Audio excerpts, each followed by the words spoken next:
वेङ्कटाद्रिसमं स्थानं ब्रह्माण्डे नास्ति किञ्चन वेङ्कटेश समो देवो।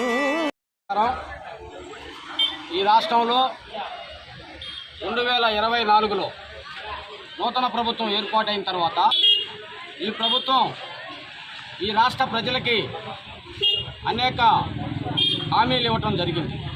అయితే ఈ ప్రభుత్వం అధికారంలోకి వచ్చిన తర్వాత ఈ హామీలను నెరవేర్చడంలో పూర్తిగా విఫలమవటమే కాకుండా రెడ్ బుక్ రాజ్యాంగం అన్న పేరుతో వైఎస్ఆర్ కాంగ్రెస్ పార్టీ శ్రేణులపైన వైఎస్ఆర్ కాంగ్రెస్ పార్టీ నాయకులపైన విచక్షణారహితంగా దాడి చేస్తూ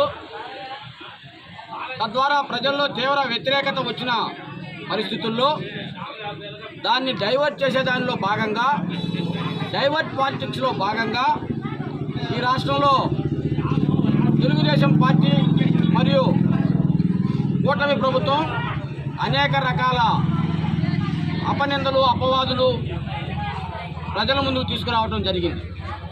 దానిలో భాగంగా సాక్షాత్తు ఏడుకొండలవాడు తిరుమల తిరుపతి దేవస్థానం ప్రసాదమైనటువంటి లడ్డులో కల్తీ జరిగింది.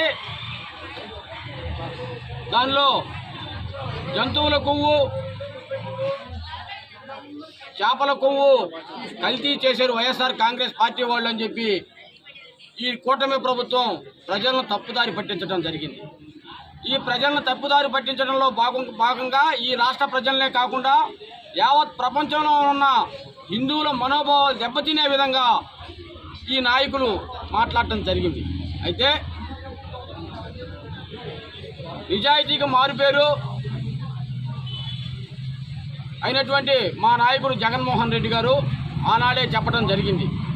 దీనిపైన సిబిఐ దర్యాప్తు జరిపించండి, నిజానిజాలు తెరచండి, ప్రజల మనోభావాలు దెబ్బతినకుండా చూడండి అని చెప్పి ఆ రోజు చెప్తే సుప్రీంకోర్టు దీన్ని సిబిఐకి అప్పగించడం, సిబిఐ చేత విచారణ చేయించడం మన అందరికీ తెలిసిన విషయమే.